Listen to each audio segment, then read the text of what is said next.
வணக்கம். என் பேர் குமார். செட்டிதானம் கிராமத்துலேருந்து பேசுகிறேன். ராணிப்பேட்டை சட்டமன்ற தொகுதிக்கு உட்பட்டது.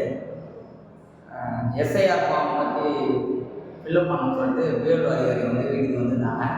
எங்கள் வீட்டில் மொத்தம் 7 ஓட்டு என் மாமிங்க எல்லாம் சேர்த்து அவங்க ஃபார்மெல்லாம் எப்படி ஃபில்அப் பண்ணணும்னு நமக்கு தெரியாததால அவங்களே திரும்பி ஒரு 2 டேஸ் கழிச்சு திரும்பி நான் வந்தாங்க.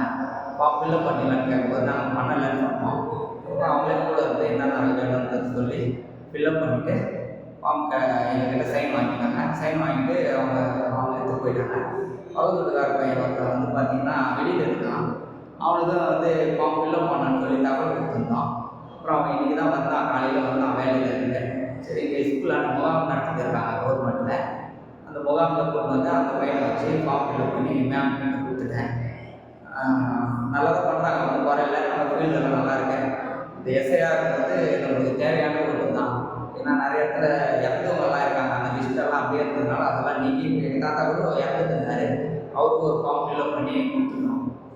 நல்லா பண்ணிட்டுருக்காங்க, ஒன்றும் குறையில. தாத்தா இறந்துட்டா இருந்தாலும் அது இறந்துட்டாருன்னு சொல்லிட்டு ஒரு ஃபார்ம் ஃபில்அப் பண்ணி கொடுக்கணும்னு சொன்னாங்க. இறந்துட்டாருன்னு பதிவு பண்ணணும் அப்படின்றதுனால இறந்துக்கிட்டாரு சொல்லிட்டு அது ஃபார்ம் ஃபில்அப் பண்ணி அதையும் கொடுத்துருந்தோம். நல்லா போயிருக்கிறாங்க, ஒன்றும் குறையில. எங்களுக்கு திருப்திகரமாக அதிகாரிகள் எல்லாம் ஒத்துழைப்பு தராங்க.